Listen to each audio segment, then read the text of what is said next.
आज हम लोग डिस्कस करेंगे सामान्य विज्ञान के कुछ बहुत ही महत्वपूर्ण प्रश्न जो कि स्टेट पीसीएस एग्जाम्स यूपीएससी जैसे महत्वपूर्ण एग्जाम्स में पूछे गए हैं और इन्हीं पैटर्न्स पे आगे भी ये क्वेश्चन एग्जाम में रिपीट किए जाएंगे। चलिए शुरू करते हैं इस सेगमेंट को। पहला क्वेश्चन है, किस ताप पर पानी का घनत्व अधिकतम होता है? ऑप्शन है पहला 4 डिग्री सेंटीग्रेड, दूसरा है 0 डिग्री सेंटीग्रेड, तीसरा -4 डिग्री सेंटीग्रेड और लास्ट ऑप्शन है -8 डिग्री सेंटीग्रेड। सही उत्तर है इसका 4 डिग्री सेंटीग्रेड पर पानी का घनत्व अधिकतम होता है। इससे अगर तापमान आप कम करेंगे तो भी पानी का घनत्व कम होगा और अगर इससे आप तापमान बढ़ाएंगे तो भी पानी का घनत्व कम होगा। और जो अधिकतम होता है, जो डेंसिटी, वो होता है 4 डिग्री सेंटीग्रेड पे। बढ़ते हैं अगले प्रश्न की ओर।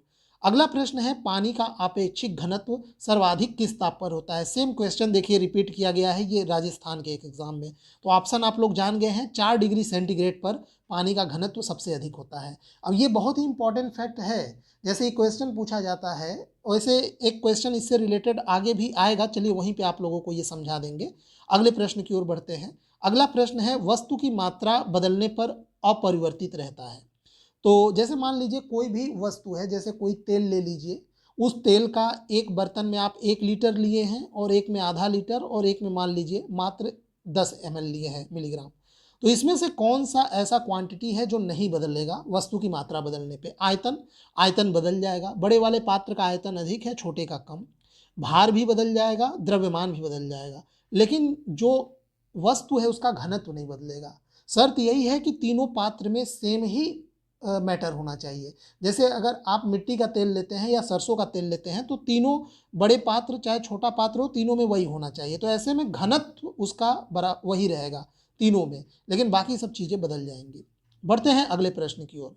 अगला प्रश्न है, शीतकाल में जब झील की ऊपरी सतह का पानी बर्फ में बदल जाता है फिर भी जलीय जंतु जीवित रहते हैं, क्योंकि पहला, वे बर्फ में सांस ले सकते हैं, दूसरा, उनके अंदर काफ़ी मात्रा में ऑक्सीजन संचित रहता है, तीसरा, उनके शरीर की बनावट इस प्रकार है कि वे ऑक्सीजन के बिना भी रह सकते हैं, लास्ट है, पानी का घनत्व 4 डिग्री सेंटीग्रेड पर अधिक होता है जिससे बर्फ की ऊपरी सतह के नीचे पानी रहता है। देखिए यही बात मैं जो आप लोगों को बता रहा था, ये बहुत ही इंपॉर्टेंट फैक्ट है और नेचर में इस एकमात्र छोटे से फैक्ट के कारण, या यूं कह लीजिए नेचर के इस छोटे से देन के कारण एक बहुत बड़ा इकोसिस्टम बना रहता है। जैसे हमने बोला कि पानी का घनत्व 4 डिग्री सेंटीग्रेड पर अधिकतम होता है। तो अगर मान लीजिए नदी है और नदी या कोई भी बड़ा जलाशय है, अगर ऊपर का पानी जम गया तो पानी जमता है 0 डिग्री सेंटीग्रेड पे। तो जो पानी 0 डिग्री सेंटीग्रेड पे होगा उसका घनत्व 4 डिग्री सेंटीग्रेड की तुलना में कम होगा। इसीलिए जो भी पानी बर्फ बनेगा वो ऊपर चला जाएगा और जो पानी भारी होगा, जिसका घनत्व अधिक होगा, वो पानी नीचे तली में बैठेगा। अब चूंकि 4 डिग्री सेंटीग्रेड पे घनत्व अधिकतम होता है तो नीचे का जो पानी होगा उसका टेम्परेचर होगा 4 डिग्री सेंटीग्रेड और 4 डिग्री सेंटीग्रेड पर पानी पानी ही रहता है, जमता नहीं है। यही कारण है कि ऊपर भले ही बर्फ जम जाए लेकिन नीचे पानी ही रहता है, जिससे जो जलीय जीव रहते हैं वो मरते नहीं हैं, वो जीवित रह पाते हैं। जबकि और किसी द्रव में लिया जाए तो आमतौर पे देखा गया है, अगर किसी भी द्रव को हम लोग ठोस में बदलते हैं तो वो ठोस का घनत्व बढ़ जाता है, लेकिन पानी के केस में ऐसा नहीं होता है।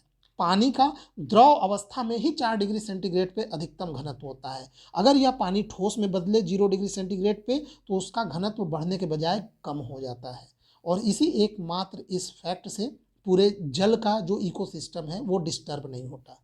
बढ़ते हैं अगले प्रश्न की ओर। अगला है जल का अधिकतम घनत्व। तो हमने बताया आपको 4 डिग्री सेंटीग्रेड, लेकिन ये जो यूपीपीसीएस के एग्जाम में पूछा था ये केल्विन में है। तो जब भी डिग्री सेंटीग्रेड को केल्विन में बदलना हो तो इसमें 273 ऐड कर दीजिए, 273, तो ये केल्विन में बन जाएगा। तो ये लगभग आएगा 277 केल्विन पर, यानी 277 केल्विन मतलब वही 4 डिग्री सेंटीग्रेड पर अधिकतम होता है। बढ़ते हैं अगले प्रश्न की ओर। अगला प्रश्न है, लोहे की कील पारे पर क्यों तैरती है जबकि वह पानी में डूब जाती है? देखिए एक बर्तन में है हमारा पानी और दूसरे बर्तन में है पारा। तो इसमें बोला जा रहा है कि एक लोहे का कील है, वो पारे पर तो तैरता है लेकिन पानी में डूब जाता है। तो इसका कारण क्या है? इसका कारण ये है कि लोहे का घनत्व पानी से अधिक होता है। जिसके कारण वो पानी के नीचे तली में जाके बैठ जाता है, जबकि लोहे का घनत्व पारा से कम होता है, इसीलिए नीचे पारा रहता है और ऊपर लोहे की कील रहती है। तो देखिए ये कहाँ पे ये ऑप्शन दिया गया है, लोहे का घनत्व पानी से अधिक होता है, बिल्कुल सही, लेकिन पारे से कम होता है, तो सी पार्ट इसका सही आंसर हो जाएगा। यही कारण है कि लोहे का कील पारे के ऊपर तैरेगा, मरकरी के ऊपर तैरेगा, जबकि पानी में डूब जाएगा। ठीक है, बढ़ते हैं अगले प्रश्न की ओर। अगला प्रश्न है, लोहे की सुई पानी की सतह पर किस कारण से तैरती है। अब इसमें लोहे की सुई को जो पानी की सतह पर तैराया जाता है, उसका मेन कारण होता है पृष्ठ तनाव। जो सरफेस टेंशन फोर्स होता है, दरअसल पानी के ऊपरी जो सतह होती है पानी का सरफेस, उस पर एक प्रकार का बल लगता है, सरफेस टेंशन।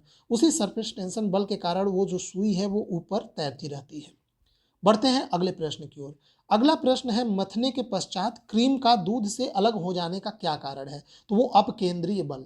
देखिए जब कभी भी हम लोग दूध को मथते हैं तो इसके ऊपर एक अपकेंद्रीय बल लगता है, यानी यहाँ सेंटर से बाहर की ओर एक बल लगता है। तो जो क्रीम होता है वो इस बल के कारण यहाँ किनारे पे इकट्ठा हो जाता है।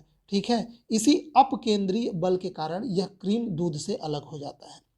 बढ़ते हैं अगले प्रश्न की ओर। अगला प्रश्न है, बादलों के वायुमंडल में तैरने का कारण क्या है।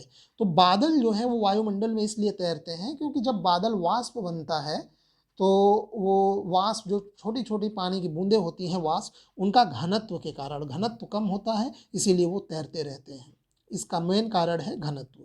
बढ़ते हैं अगले प्रश्न की ओर।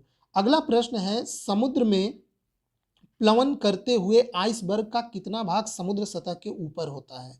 अब देखिए ये हमेशा याद रखिएगा, हमेशा बर्फ का 1/9 भाग जो है वो ऊपर रहता है और 8/9 भाग नीचे रहता है पानी के।